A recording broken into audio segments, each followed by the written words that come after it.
We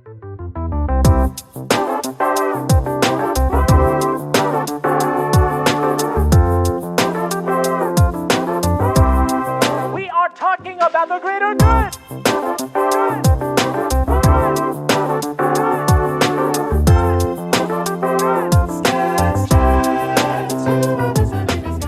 Hey there, welcome to Skatz Chats, your destination for inspiration. Each episode, I chat with mental health professionals and everyday people just like you and me to talk about various wellness topics and the human experience. Get ready to feel inspired with another episode of...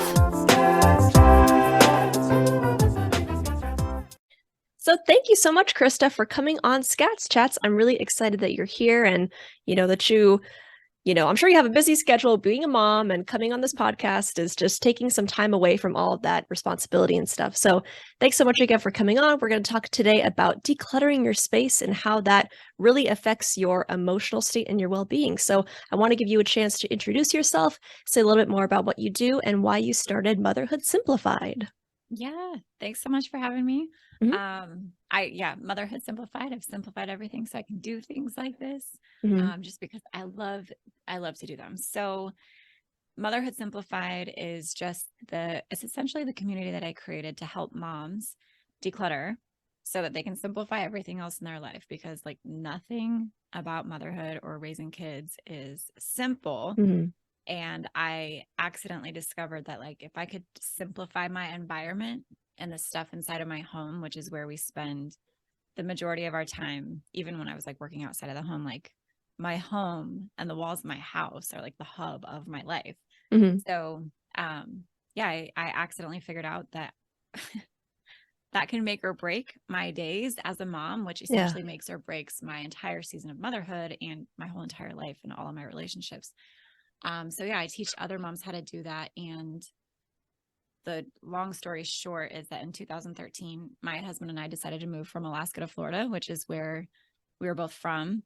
Mm-hmm. And we had 3 kids at the time. And it was just more affordable to rent a furnished house in Florida than to ship all of our stuff. We were, young parents and broke. So we're like, we'll just rent a furnished house and get rid of our stuff and start over essentially. And that's what we did. So I decluttered everything down to what fit into our suitcases. We had 1 suitcase each, which for our 3 kids was basically a suitcase of toys and then a couple suitcases of clothes. Can't forget about the toys, right? Yeah. So just like 1 suitcase of their favorite toys. And we started over, and my life, like my day-to-day life in Florida was completely different. And I thought it was because, I was like cold and dark, miserable Alaska to living literally on the beach. Mm-hmm.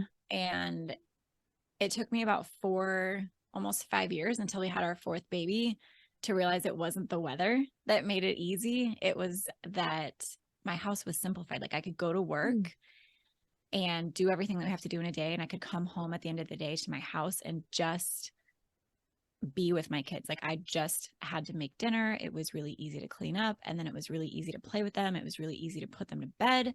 And then when they were in bed, to hang out with my husband or work out or do things like actually focus on like our budget and our finances and our communication. And it was really profound. I didn't really understand it until several years later, like I said, when we had our 4th baby, and I was just kind of like, why is this so different?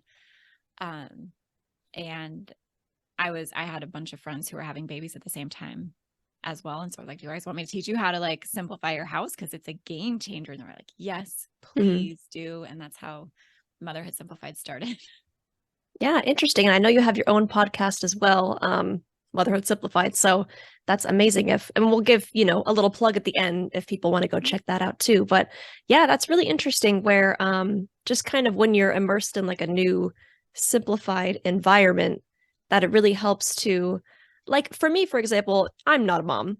I'll just preface that. So totally different scenario, but I have my desk here in my room to when I was, doing schoolwork, or I work from home. I'm on a hybrid schedule basically. So I work home 3 days a week.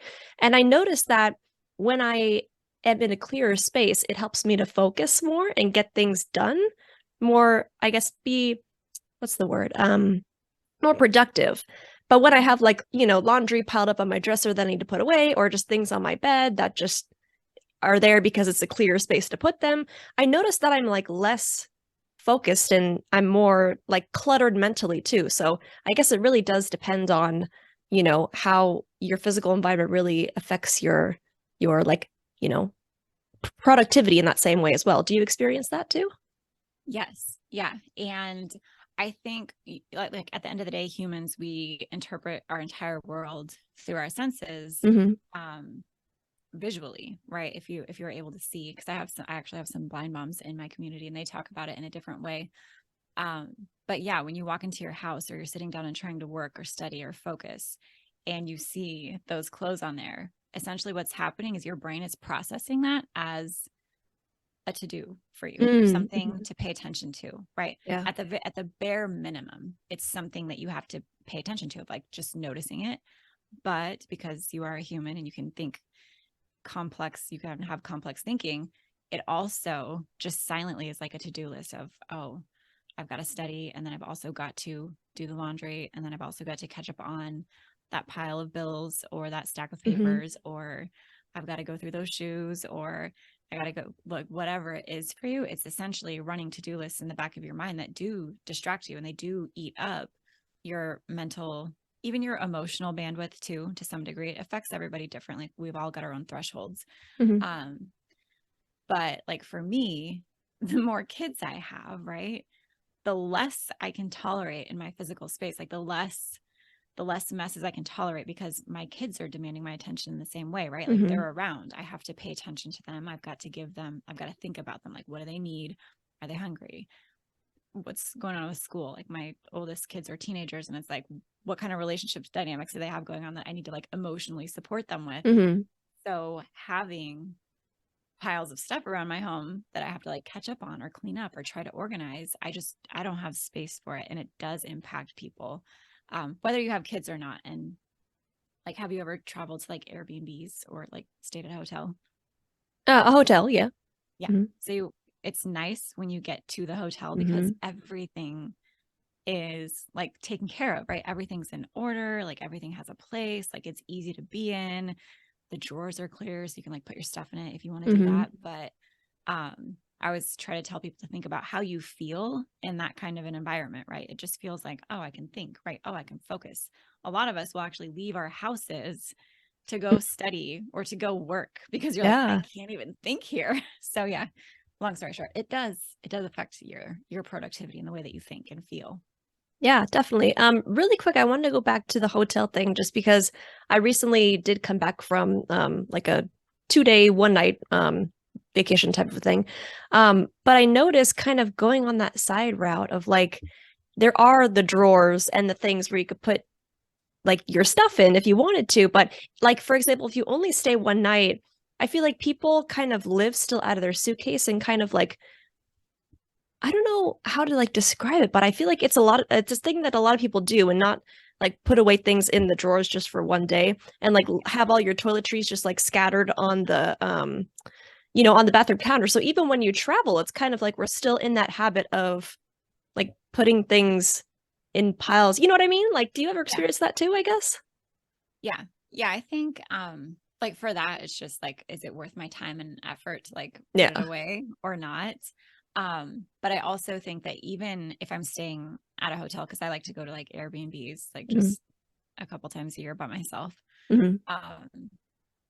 Sometimes I fully unpack and sometimes I don't. But even when I'm in those spaces that are already clean and clear and like orderly, my messes on top of it like don't really bother me like they would at home. Like if I have all of this other stuff going on at home, just because like there's nothing else there. And I think that is like what I teach is how to declutter without like becoming a full-blown minimalist and being like really extreme or rigid. Like you can see it in the background here, like my kids have their toys out and stuff, but it doesn't bother me because everything else is simplified. And I know that when it's time to clean up, or like I know that when we need to get focused or get ready for school or whatever, it's really easy to just take care of that stuff. Like it doesn't have to be completely orderly, because I'm not by nature like super organized. And even after decluttering, that I'm not type A in that way. Yeah. So I guess it becomes supportive of you. Like if you are that way and you like to have it all in order, you can. And if you're not that person, or, you know, you do have kids or you live with other people, it's not a huge deal either, because it's like you've got bandwidth to deal with it. Yeah, that's interesting. And like everyone, has that different level of comfortability with organization, I guess, and like clutter, if you will. Because I know it's such like a I feel like it's like a politically incorrect thing to say, but like people sometimes are hoarders and they're comfortable with that. You know what I mean? So I think it just really depends. But this whole concept of, yes, having a clear space really does affect your emotional and I guess also too physical environment as well. To just keep clean in general really affects us.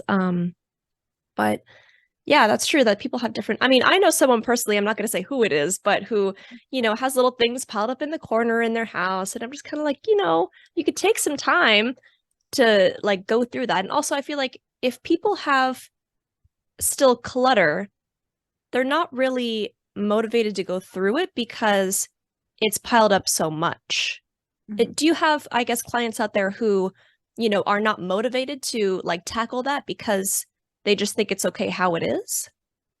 Yeah, I think there's like two types of people. There's the people who that's all they've ever known. And so they do, regardless of whether they recognize it, they're just not aware of it, right? They're like, this is just how it's always been, right? It's how I grew up, or it's just how I've always been.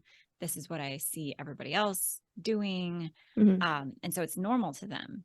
And just because they're used to it and they don't know anything else doesn't mean that it doesn't affect them, right? Because a lot of times, especially for women and especially for mothers, like we have these big feelings of like overwhelm, burden, even feelings, I'm not going to say like diagnosed with, but feelings of like depression or feeling stuck or feeling anxious. And we think that it's like something's wrong with us, right? Like we're just not good at time management. We're not organized enough. We're not clean enough. We can't figure out how to like be an adult, right? Or whatever it might be. Not realizing that the amount of stuff in our house is impossible for anyone to manage. And like you said, when you're sitting down to like try and study and focus and you're distracted by stuff around you, you probably will default to telling yourself stories like, I'm just not smart enough, right? Or I'm not good at studying, or I have to try way harder than everybody else. And a lot of times, almost every single person will be positively impacted by reducing those mental to-do lists in their mind. And then there are some people who are aware that it is a problem, right? They're like, there's too much stuff in my house. Like it is overwhelming to me. They can articulate that and they're aware of it to some degree, but it's so overwhelming to them that they don't know where to start, right? And not only is like the work that they have to do, like, oh my gosh, I don't even know where to start. Like, what do I get rid of first? They're also overwhelmed by like the feelings and stories that they have about it of like, well, what if I need it? Or I spent so much money on this and I'm afraid to let it go. Or I grew up with parents who never let us get rid of anything. Or I grew up with parents who threw my stuff away behind my back, right? I would come home from school and my stuff would be gone. So in that way, they know it's a problem, but they're too overwhelmed by it. So yeah. Did that help? Did that answer the question? Yeah, no, definitely. I think also there's a big, like, kind of going along the lines of that, of like emotional attachment we have to things too. Yeah, the same person I know, again, I won't mention their name, but they listen to this podcast. They probably know who they are. But this person I know, they have like a huge like emotional attachment to things. Like, I don't know, let's say like a regular coffee mug, for example. They may not use it every day, but they're like, oh, this reminds me of a time when blank, or this, I got this from X, Y, and Z trip. So it's kind of like you really have to balance that. And how can we get through that difficult, those difficult emotional attachments when we try to declutter or even like get rid of or donate things like that? Yeah, great question. So I think it's really normal, again, like just the way that humans are, we interpret the world through our senses. And for a lot of us, when we see things, it reminds us of a moment in time, or it reminds us of a person. And I think that's super normal. And the reality is that we can't possibly keep everything that we ever bring into our lives and into our homes. It's just going to eventually become too much. And oh my gosh, I lost my train of thought. Where was I going with this? It's okay. Okay, I remember. Just decluttering is just a series of making decisions and like getting rid of your things. And so the best way to start is with something really simple.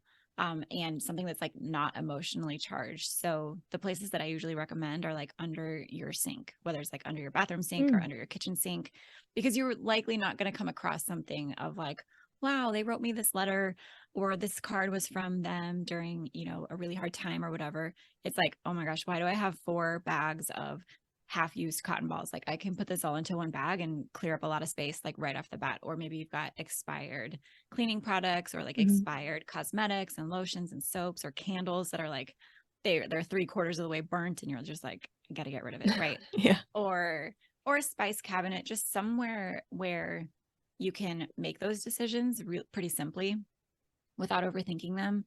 And then experience the positive feelings afterward of like, wow, decluttering felt really good. Like I'm so happy with my bathroom now. It's so much easier to be in here.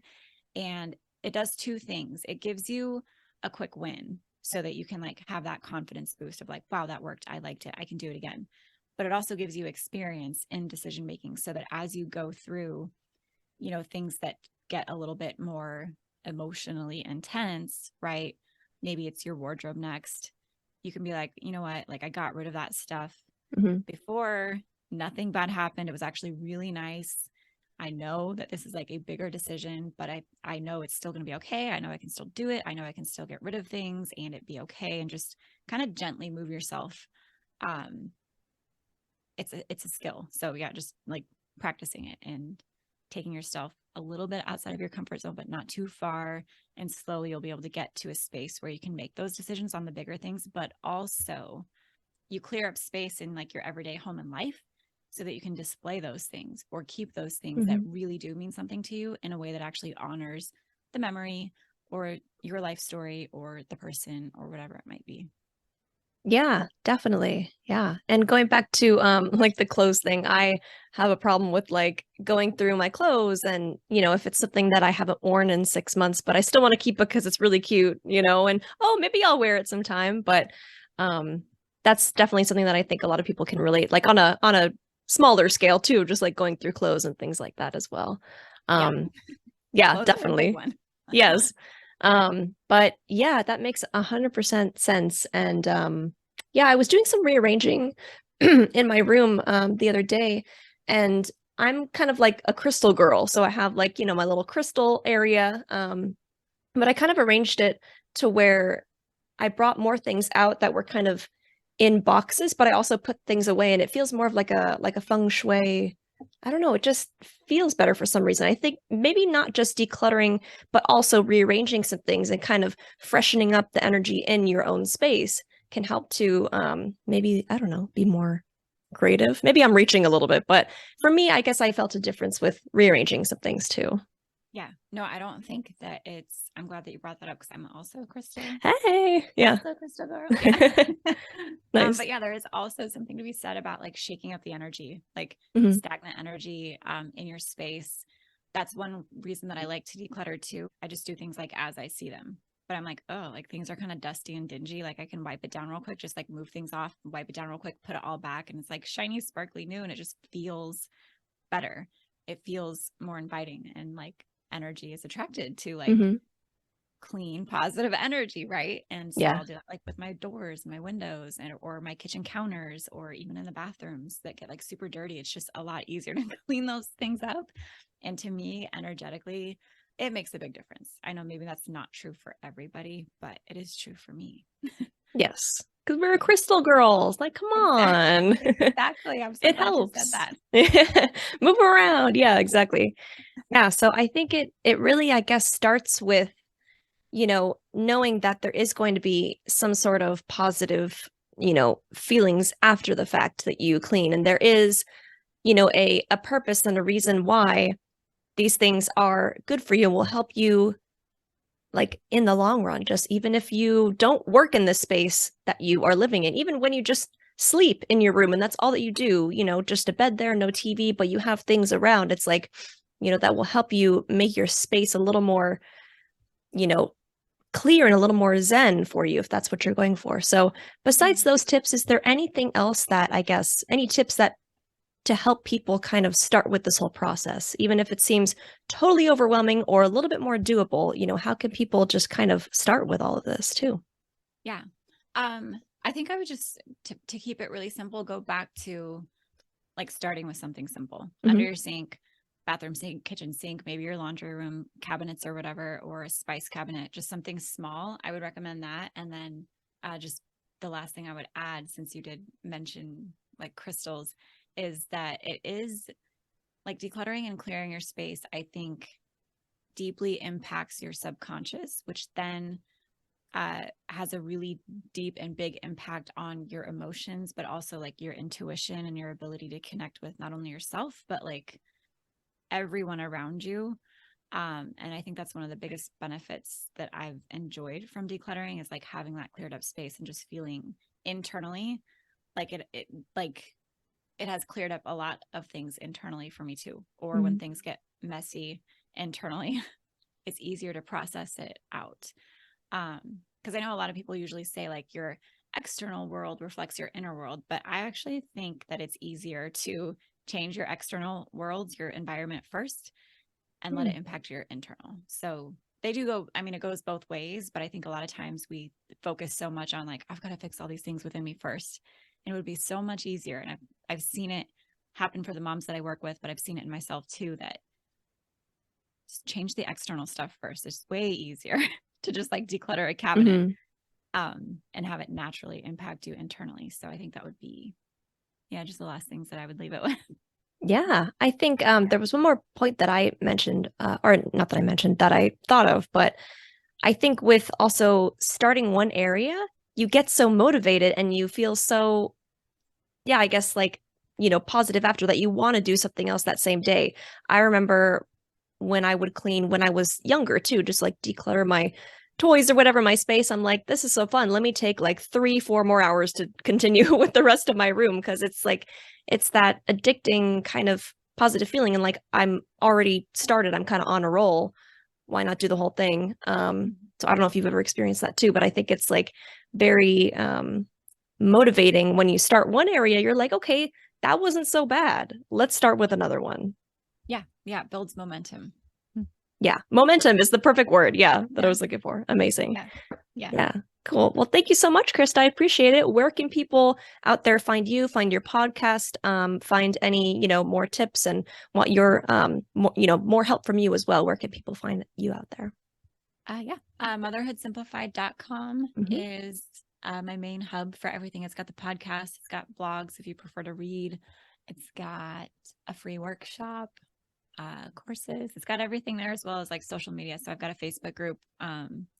It's pretty active, and Instagram I'm getting more active on. So awesome. Great. Yeah. I think social media helps people, connect as well. And Facebook groups too. I really have noticed that you can create a really good community through Facebook grouts. So that's awesome that you have that. Yeah. We've got like 44,000 moms, I think. Oh, wow. Nice. Yeah. Community Facebook groups are different. You can just have like different kinds of conversations than you can like on Instagram, and Instagram is really great for other forms of content. But if you like community, the Facebook group, come join us in the Facebook group. Yeah, definitely. Awesome. Sounds cool. Well, thank you so much. And you're welcome back anytime if you have any other topics or things that you think might be worth, for people to listen to, definitely along this topic as well. And welcome back anytime. And thank you so much again for coming on the podcast. Appreciate it. Yeah, thank you so much. Okay. Oh, wait. Okay, now how do I stop? Okay, there we go.